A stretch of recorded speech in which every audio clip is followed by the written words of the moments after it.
అందరికీ నమస్కారం. Srilatha devotional facts ఛానల్కి స్వాగతం. కాలం బలిచక్రవర్తినైనా భీష్ముడినైనా ఎవరినీ వదలదు.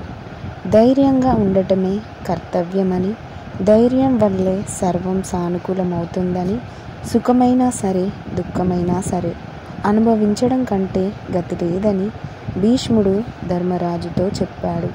మహాసంపదతో వెలుగుతుండే బలిచక్రవర్తి విధివశం వల్ల ఒకసారి గాడిద అయ్యాడు.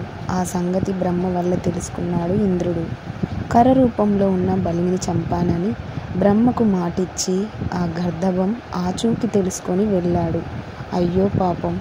ఎన్నో ఏనుగులు చుట్టిరాగా భద్రగజం మీద ఊరేగేవాడివి.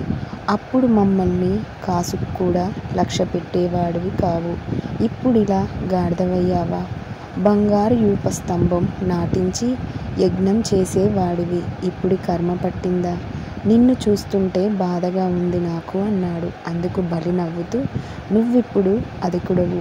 అల్పుల దగ్గర బీరలు పలకడం తగదు. ప్రాణులన్నీ కాలాన్ని అనుసరించి సుఖదుఖాలు పొందుతుంటాయి. ఆ సంగతి తెలుసుకో, గర్వపడకు అని ఇంద్రుడితో అన్నాడు బలిచక్రవర్తి.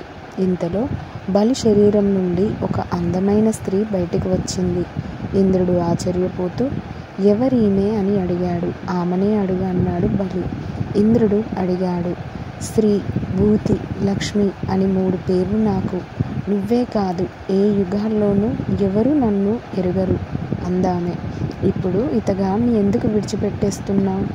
సత్యం, ధర్మం, దానం, ధమం, పరక్రమం, వాచన, మాధుర్యం ఉన్న చోటే ఉంటాను నేను. ఇన్నాళ్ళు సచ్చిరతంగానే ఉన్నాడు. ఈ మధ్యనే ఈర్ష్య, ద్వేషాలు, అసూయ ఇతనిలో వచ్చాయి. ఇతన్ని విడిచిపెడుతున్నాను నేను అంది.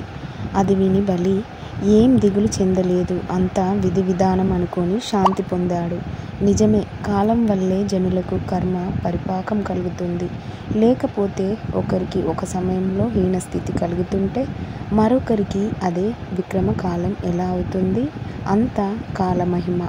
చెడు కాలం దాపరించేసరికి చెయ్యకూడని పనులు చేయవలసినవిగా కనిపిస్తాయి. బుద్ధి వక్రమార్గాన పడుతుంది. పక్కవాడి సొమ్ము పరమాన్నంలా, పరదార పంచదారలా అనిపిస్తుంది. లేకపోతే శుక్రాచార్యుడు నీతి శాస్త్రాన్ని ఔపోసన పట్టిన రావణ బ్రాహ్మ సీతను అపహరించుకుపోవడమేమిటి? నిండు సభలో దుశ్శాసనుడు ద్రౌపదిని వివస్త్రను చేయడమేమిటి? అందుకు దుర్యోధనుడు, కర్ణుడు మొదలైన వాళ్ళంతా పగలబడి నవ్వడమేమిటి? వచ్చిన వాళ్లకు అన్ని విపరీత బుద్ధులు పుడతాయి. అన్ని పరిస్థితుల్లోనూ ధైర్యంగా ఉండాలంటూ భీష్ముడు ధర్మరాజుతో ఇలా చెప్పాడు. కట్టుకున్న భార్య, కన్న బిడ్డలు దూరమైనా, చేతిలో చిల్లి గవ్వ లేకపోయినా, కష్టాలన్నీ ఒకేసారి కూడబలుక్కొని దండెత్తి వచ్చినా ధైర్యం విడవకుండా ఉంటే శ్రేయస్సు దానంతటదే కలుగుతుంది. ఇంతకు భీష్మ పితామహుడు చెప్పిందేమిటంటే, ఎంతటి వారైనా కాలానికి ఏటికి ఎదురు తిరగలేరు. కాలమే అన్నిటికీ కారణం. కాలం కారణంగానే మనుషులు నిన్న ఉన్నట్లు ఈరోజు లేరు, ఈరోజు ఉన్నట్లు రేపు ఉండరు. కాలమే ఎవరిని ఏ దశకు తీసుకువెళ్ళినా, ఎవరిని ఏ స్థితికి చేర్చినా, కాలగమనంలో సుఖదుఖాలు, ఉత్తన పతనాలు సహజమని తెలుసుకొని ధైర్యంగా ఉండగలిగేవాడు శాంతివంతుడై జీవిస్తాడు. జై శ్రీకృష్ణ.